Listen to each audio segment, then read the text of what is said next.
The room was silent, save for the distant hum of a broken street lamp outside, its flickering light casting long, uncertain shadows across the cracked floorboards. He sat in the center, hands folded over knees, staring into the void of nothingness. Not a lack of wealth, not a lack of food or comfort, but a lack that gnawed deeper, the absence of recognition, of power, of presence. This was the emptiness that most never admit, the poverty of the spirit, a hunger that no coin could satisfy.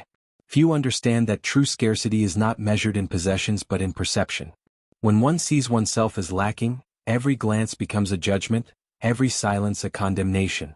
Even the walls seemed to lean in, whispering accusations of inadequacy. He shivered, though the room was warm. Shadows had a way of moving just beyond sight, as if the darkness itself were alive, listening, mocking. He remembered the warnings of those who had come before him, those philosophers whose words were spoken softly, meant only for ears daring enough to hear. Machiavelli had written of power, of control, and of the subtle manipulation of others, but he also warned of the internal abyss, the quiet decay that begins when a man deems himself powerless. Poverty of spirit, he realized, is far more dangerous than poverty of coin. It erodes the mind before the body, leaving one vulnerable to every whispered temptation. A sudden creak made him glance toward the doorway. There was nothing there. Yet the fear lingered, heavy and sticky, a reminder that the mind can conjure demons more convincing than any reality. He had seen it before, the empty hands that trembled not from want, but from the gnawing insistence that they had nothing worth holding. And yet, in this void there was a strange clarity. To confront one's emptiness was to confront the first hidden truth of human nature. Self-perception is the key to power. One who believes themselves poor is already enslaved, while one who refuses that label, even in total destitution, holds an invisible dominion over the world. But what he could not yet see, what lingered just beyond the edge of awareness, was that emptiness was rarely neutral. In the next moments of silence, in the moments before the mind fills with desire, the first seed of ambition would take root. And ambition, like a shadow at noon, can stretch in unexpected directions. Ambition is a quiet predator, and desire is its whispering accomplice. He stood before the cracked mirror, eyes tracing the lines of his own reflection as if searching for an answer hidden beneath the surface. The flickering candlelight cast half of his face in shadow, and in that darkness, he glimpsed not himself, but the shape of what he longed to be, respected, feared, untouchable. Every man has a reflection, but few recognize the danger in what it reveals. Desire is never satisfied. It mutates, twisting admiration into envy, envy into obsession.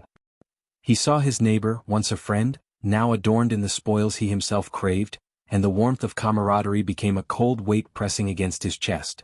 The mind, trained to compare, does not measure reality but the distance between what is and what could be. And so, envy took root like poison in his veins, subtle, unrelenting, imperceptible to anyone but himself. He whispered to his reflection, almost ashamed of the words, "Why not me?" The mirror offered no answer, only a reflection of the hunger he already knew. Desire had a peculiar way of bending morality, reshaping loyalty, and igniting thoughts that could never be voiced aloud. A smile that once seemed genuine in another now twisted into a dagger behind his back. He realized with a cold clarity that craving is often the first step toward betrayal. Yet desire is not always so overt. It hides in polite smiles, in silent wishes, in the compulsive collection of trivial victories. It can seduce a man into taking more than his due, manipulating circumstances until the world itself becomes a mirror of his longing. And in that reflection he saw a dangerous truth. Ambition unbridled, like water in a dam cracked by time, will flood every part of life, leaving destruction in its path. A faint knock at the door startled him, echoing through the hollow room. No one entered. The sound, like the whisper of destiny, hinted that opportunity often comes disguised as nothing at all. Desire, he understood, was patient. It waited in shadows, watching, biding its time until the moment to strike. He turned from the mirror, feeling the tension in his chest, a prelude to action that had not yet begun. And in that tension, the first lesson of desire revealed itself. The most dangerous longing is not for what we see before us, but for what we imagine exists just beyond reach. As he left the room, the candle guttered, leaving the mirror black and empty. But the reflection lingered in his mind, a silent torment, a whispering promise of what was to come. And in the quiet that followed, he did not notice the subtle movement of shadows elsewhere, shadows that held secrets no mirror could reflect. In those silent corners truths waited, whispered truths that, once uncovered, could unravel trust itself. And so, as desire ignites ambition, the listener is drawn toward the first dark revelation of human nature. Not all enemies are visible and not all threats speak aloud. The night pressed against the walls like a living thing, thick and suffocating. Every creak of the old floorboards sounded louder than it should, every whisper of wine through the cracks in the window like a voice carrying secrets meant only for him. He moved carefully as though the shadows themselves were watching, listening, waiting. Desire had opened the door, but now it was knowledge that slipped in, silent and dangerous. He had always been cautious with words. Some truths he had learned were better left unspoken, like coals that burn only when exposed to air. Yet the human mind is drawn to whispers, to the small, forbidden pieces of information that suggest more than they reveal. In the quiet of his room, he heard those whispers, faint, almost imperceptible, yet impossible to ignore. They spoke of loyalty fractured, of hidden motives, of smiles that concealed knives. And for the first time he realized how easy it was to be blind, even when staring at what seemed familiar. A figure emerged from the darkness, silent, deliberate. It was the neighbor from the previous night, the one who had inspired envy, but now there was no mask of civility. "You think you know the world," the voice murmured, low and steady, "but you only know the part one allow you to see." The words cut deeper than any blade, exposing a vulnerability he had not admitted even to himself. Trust, he understood, was a fragile illusion, and betrayal could be planted in the soil of familiarity. They did not speak again for minutes. Silence carried the weight of accusation. Shadows of the room seemed to lean closer, revealing secrets the light refused to touch. He felt the chill crawl up his spine, a reminder that knowledge can be both intoxicating and poisonous. The neighbor turned and vanished as silently as they had appeared, leaving him with the echoes of what was said and, more importantly, what remained unsaid. Every unsaid word carried the potential for ruin. He walked the empty streets afterward, the lamplight stretching his own shadow across cracked pavement. It was a city of whispers, he realized, a place where every face might conceal a dagger, where every hand extended in friendship could be a trap. The realization was heavy, almost suffocating, but he could not unsee it. People are creatures of concealment. Their true intentions rarely emerge until it is too late. Yet in this darkness there was a strange clarity. He began to understand the first law of hidden truths, that perception is not reality, and that the mind can construct enemies where none exist, or overlook them when they are closest. Shadows he saw were never empty. They held fragments of fear, fragments of truth, fragments of ambition waiting to be manipulated. And as the first light of dawn crept over the rooftops, he sensed the threads of his life beginning to twist in directions he could neither control nor anticipate. The whispers in the dark had delivered their lesson. The human mind is both a vault and a weapon, and knowledge, once glimpsed, cannot be unlearned. Yet one question lingered, heavier than any fear. What happens when the whispers are not from others but from within? When the most dangerous revelations emerge not from those around you, but from the corners of your own mind. In that quiet, he did not notice the small, unassuming figure watching from the alley, waiting for the moment when obsession would give birth to action. And so the stage was set. The mind, now hungry for more than reflection or rumor, was about to discover the first true cost of its own desires.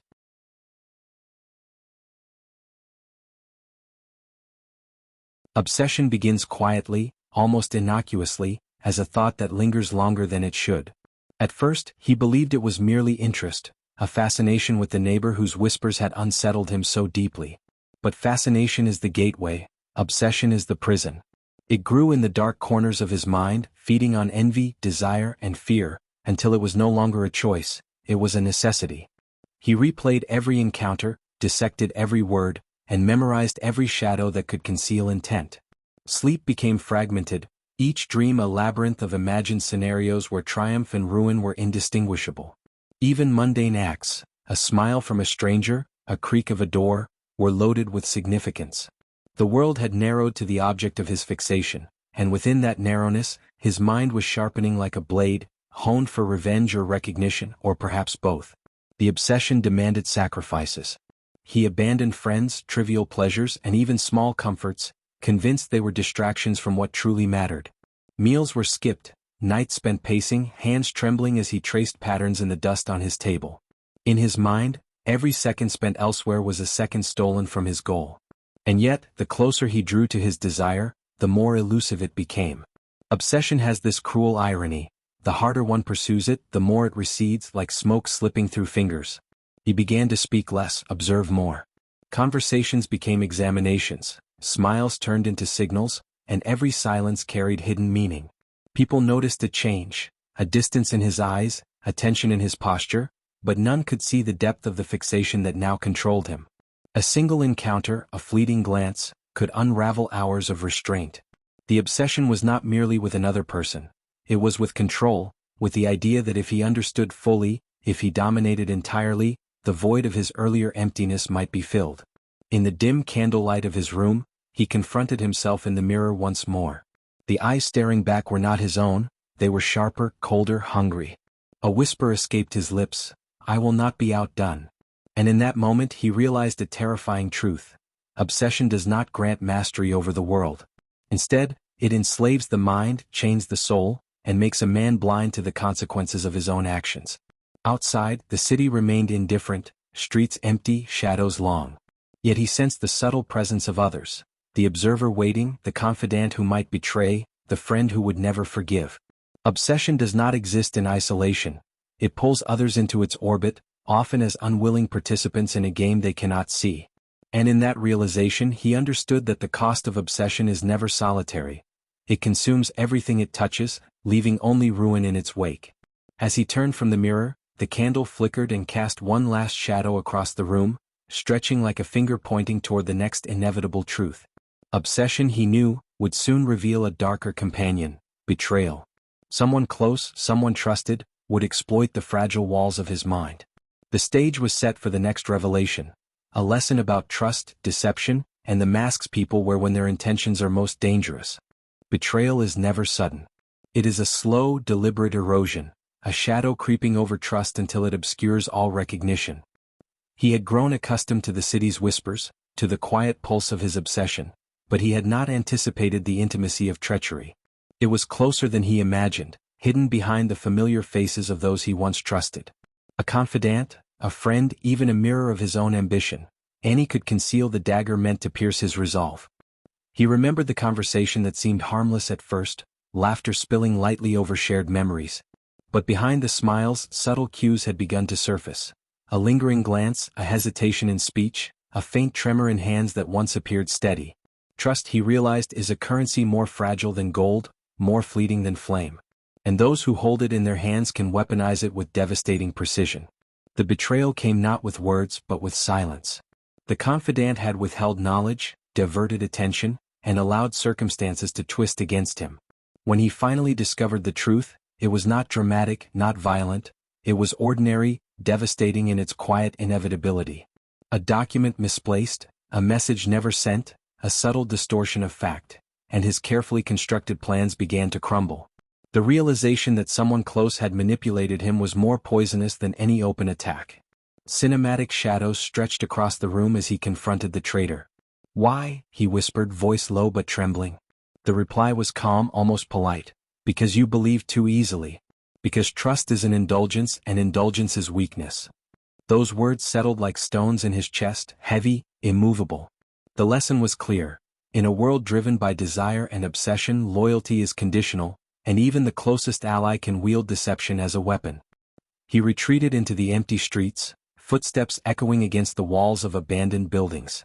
Every smile he had offered, every word of encouragement, now seemed naive, dangerous. Masks are not merely worn for show, they are tools, instruments of manipulation, and their owners understand their power intimately. Observing them is one thing, surviving them is another. Yet even in the cold reality of betrayal, he found a twisted sense of clarity. The human mind craves connection, but it is connection that allows others to infiltrate, to manipulate, to exploit. Trust is necessary, but it is also the most dangerous vulnerability a person possesses. Shadows of those who deceived him lingered in corners of his perception, a constant reminder that nothing is as it seems, and that the masks people wear are rarely for protection, they are weapons in waiting. And as the night deepened, he understood that betrayal is rarely an end, it is a beginning. Every act of deception reveals a new avenue of strategy, a new pattern of power. The next stage would not be about survival alone, but about domination. For those who wish to thrive in a world of masks, one truth is undeniable. To wield power, one must first understand it, seduce it, and finally, embrace it. Power is intoxicating, a heady elixir that seeps into the mind before the body even notices. He had glimpsed it in fleeting moments, the subtle fear in someone's glance, the involuntary obedience to his suggestions, the thrill of influence that required no force. Yet desire and betrayal had prepared him for this revelation. Power is not given. It is drawn like blood from those who are blind to its lure. The city, once indifferent, now appeared as a chessboard, each individual a pawn, each interaction an opportunity. Streets and alleyways became arenas for testing control, for probing weaknesses, for discovering the silent rules that govern ambition. With Machiavelli's wisdom echoing in his mind, he understood that influence is rarely overt. It is subtle, strategic, and often hidden behind gestures of camaraderie. Those who wield it openly risk resistance, but those who seduce it into obedience achieve mastery without notice. He began to experiment, small at first. A whispered suggestion here, a hidden favor there. People bent without realizing it, manipulated by the unseen strings of his will. It was exhilarating, but it carried a danger of its own. The intoxication of control can blind the very hand that seeks it. One misstep, one misjudgment of loyalty or desire, and the delicate web of influence collapses.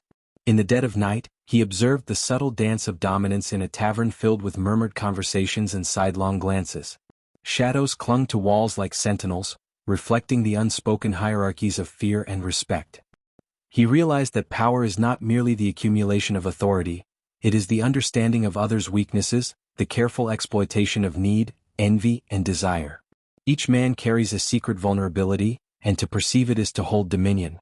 Yet, as exhilarating as control could be, it demanded vigilance.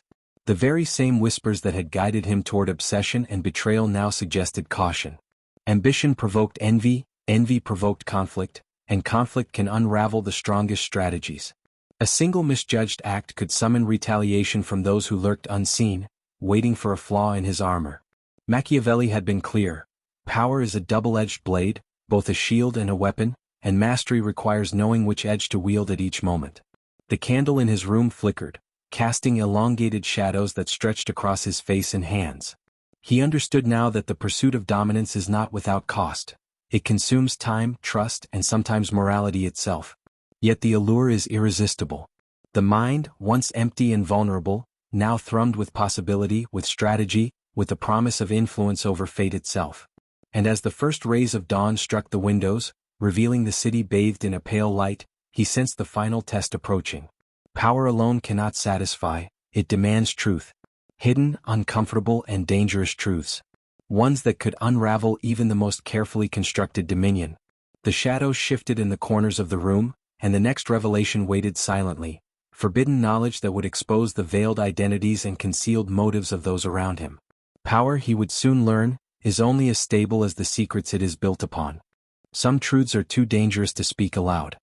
He had come to understand power, to manipulate desire and exploit obsession, but the city held secrets that even mastery could not illuminate. Hidden identities moved among familiar faces, motives twisted into labyrinths of deception, and the simplest of interactions could conceal the most profound danger. Knowledge, he realized, is a double-edged weapon. The closer one approaches it, the sharper it becomes. A message arrived that night, delivered silently, untraceable. Its contents were sparse yet devastating. Names, alliances, betrayals that had remained hidden for years. As he read, he felt the world shift beneath him. Friends were enemies, confidants were informants, and allies hid agendas that would shatter trust if revealed. What was meant to guide him now demanded a toll, the unsettling weight of forbidden knowledge. In the dim candlelight, he traced the connections, mapping webs of secrecy that sprawled like a living organism. Every revelation was a mirror reflecting human nature in its rawest, most dangerous form. People are not merely shaped by morality or circumstance, they are molded by the secrets they keep and the fears they cultivate. To uncover these layers is to step into a shadowed realm where the line between victim and predator blurs. A soft knock at the door startled him. There was no one there, only the lingering sense of observation. He understood, instinctively, that awareness of forbidden truths is isolating. Those who know too much cannot share it, for the world is unprepared for such revelations. Yet ignorance is a luxury few can afford. Every step forward demands recognition of the hidden currents that drive others. Deceit, ambition, envy, and love corrupted by selfishness. As he pieced together the web, the candle flickered, casting long, shifting shadows across the walls. Faces emerged from the darkness, some imagined, some real, each carrying secrets that could topple kingdoms, ruin lives, or ignite vengeance. Knowledge, he realized, is intoxicating but perilous. To wield it is to invite danger, to ignore it is to remain prey. And yet, in the midst of this revelation, a chilling clarity arose. Some truths are so potent, so irreversibly destabilizing, that once glimpsed they cannot be unseen. The mind, now attuned to the hidden motives and concealed identities of others, trembles with the awareness that perception is a cage and knowledge its key. Outside, the city remained silent, shadows stretching and twisting as though aware of the secrets now revealed. The stage was set for the next trial, one that would confront fear itself, the primal force that governs obedience, manipulation, and survival. And in that quiet, he realized, knowledge without courage is useless, and courage without control is dangerous. The whispers of forbidden truths had already begun to stir the edges of his mind, preparing him for the confrontation that awaited, the edge of fear. Fear is the oldest language of the mind, older than desire, older than ambition. He had glimpsed the forbidden truths, manipulated obsession, and tasted power, yet nothing prepared him for the raw, primal force that fear can wield. It is invisible, silent, yet its presence bends thought, paralyzes action, and magnifies every shadow into a potential threat. The mind, he realized, is both its creator and its victim. That night, he walked the narrow streets alone, the wind whispering through cracked windows and empty alleyways. Each step echoed like a drumbeat of warning. Shadows stretched unnaturally, twisted into grotesque shapes by the faint lamplight, as though the city itself conspired to remind him of mortality and vulnerability. Fear is patient. It waits for moments when the mind lowers its guard, then strikes with precision. He recalled the figures whose secrets he had uncovered, the betrayals mapped in forbidden truths. Their presence, once abstract, now seemed tangible. Every familiar face could conceal threat, every gesture could hide malice. And yet, the most terrifying realization was this: fear does not come solely from others.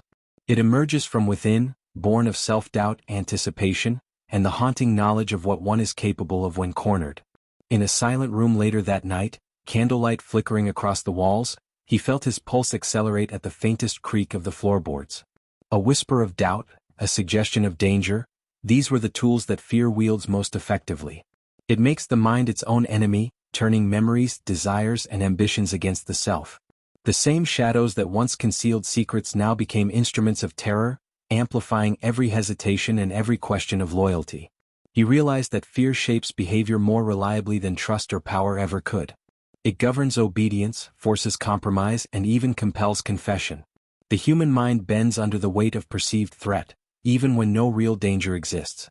The edges of his perception blurred, every sound was amplified, every shadow suspicious. Yet fear also clarifies.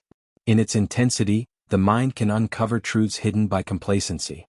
It sharpens observation, forces strategy, and reveals the fragile threads upon which trust and power hang. But it is a cruel teacher, for it demands constant vigilance, and its lessons leave scars that never fully fade. As dawn approached, painting the streets in muted gray, he understood the next inevitability: fear is never isolated. It intertwines with desire, obsession, and love, shaping every interaction and decision. To navigate the human condition, one must not only confront fear but also anticipate its influence on others. And so, as the first light touched the city, he felt the pulse of the next revelation awaiting him: the dangerous cost of love. For where fear intersects with affection, obsession finds its most potent form. Love is a currency more volatile than gold, more binding than chains. He had mastered desire, manipulated obsession, and understood fear, yet nothing revealed the peril of intimacy like love. It is not merely affection, but the surrender of oneself to another, a vulnerability that sharpens every hidden edge. In the wrong hands, it becomes a weapon; in the right, an addiction that consumes reason entirely. She appeared quietly, almost unnoticed, her presence subtle but undeniable. At first, he believed it was mere fascination, a companion for the lonely nights, a witness to his careful machinations. But fascination quickly mutated. Thoughts of her invaded every calculation, every strategy, every plan. Even the cold clarity of power was clouded by the warmth and peril of attachment. Love, he realized, is as dangerous as betrayal, and often indistinguishable from obsession. Their encounters were fraught with tension, both seductive and hazardous. A touch carried implications, a smile suggested complicity, a glance could unravel hours of calculated thought. Yet the most perilous aspect was not the visible exchange of affection, but the quiet erosion of independence. To love is to invest, to hope, and ultimately to surrender control, all while maintaining the illusion of mastery. The city outside remained indifferent, yet within his heart, a storm raged. He understood that love amplifies every weakness. Fear becomes paralyzing, obsession becomes irresistible, and trust becomes a liability. A whispered promise could bind him more tightly than chains, a soft word could mislead him more effectively than any lie. In the delicate balance between desire and caution, he teetered on the edge, aware that one misstep could destroy not only his heart, but the fragile empire of influence he had built. She spoke softly one night, words carrying both intimacy and threat. "Do you control me or do I control you?" The question echoed in his mind long after the room fell silent. The answer was neither simple nor comforting. Love is a battlefield where both victory and ruin are possible, and the cost is often invisible until it is too late to retreat. In that quiet torment he realized that love, like fear, desire, and obsession, is a tool and a trap. It reveals the vulnerability of the mind, the fragility of control, and the unavoidable danger of attachment. Every secret kept, every bond formed, carries the potential to manipulate, wound, or destroy. And as the night deepened, he glimpsed the inevitability that awaited him. The final revelation, the ultimate truth that binds all human weakness into a single, inescapable lesson. What he would uncover next would leave him, and the listener, haunted, forever changed. The edges of shadows shifted once more, and the last forbidden page beckoned.